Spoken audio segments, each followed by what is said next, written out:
He was only gone for 2 days. Said he needed to clear his head, took his usual gear, headed into the Uintas. No big deal, he's done it before.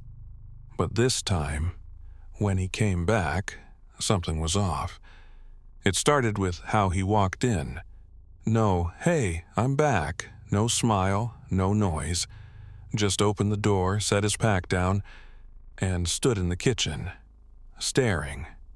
Like he forgot why he was there. I was eating at the table, mid-bite. He looked at me and smiled, but it didn't reach his eyes. "Good trip?" I asked. He nodded, still smiling. That smile didn't fade the whole night. Not when he talked about mountain lion tracks near his tent. Not when I noticed he was wearing my hoodie, the one he hates. Not even when I asked what trail he took and he said, "North Ridge." There is no North Ridge. Not here. That night, I couldn't sleep. Something about how he moved was wrong. Too smooth, too careful, like he was mimicking a memory. I got up to check the locks and saw him in the hallway mirror, just standing in the dark, not looking at his reflection, looking beside it. The next morning, I found a dead bird on the porch. Not torn, not eaten, just neatly laid out, like a gift. He said he didn't put it there. Then he asked, "Do you remember when Mom died?" Mom's not dead. I waited till he went out back. Said he wanted to feel the sun, but he didn't move. Just stood there, arms limp, face tilted to the sky like he was trying to feel something. Anything. I had 10 minutes. I went straight for his pack. At first, it was normal. Knife, water bladder, snacks he didn't touch. But in the bottom pouch, a lock of hair, old, brittle, tied with red thread. Not his color, not mine.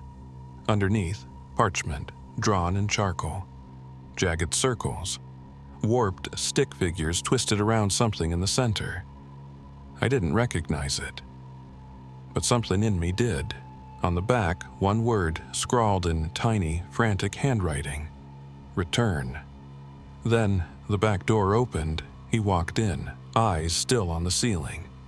Like something was up there. "You go through my stuff?" he asked. I lied, said no. He smiled, that smile again. It stayed there while he poured a glass of water, drank it too fast, poured another. No sound as he swallowed.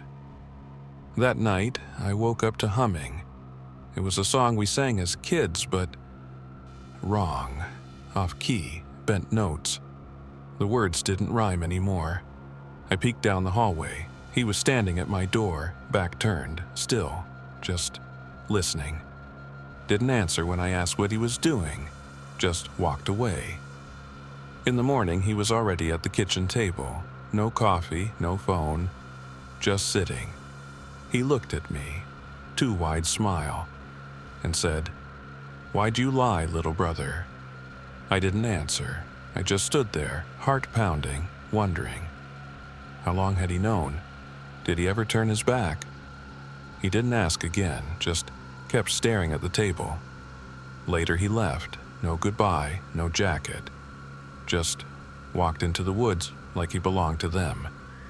This time, I didn't check the pack, I waited. And just after midnight, he came back. Hands covered in dirt, shirt ripped, no blood. But his body looked wrong, like his limbs didn't fit right anymore. Like he was growing inside someone else's skin. He didn't speak, just passed me and went to the basement. That's when I heard it. Knocking, but not at the door, from inside the pack. Slow, wet, rhythmic, like knuckles brushing plastic.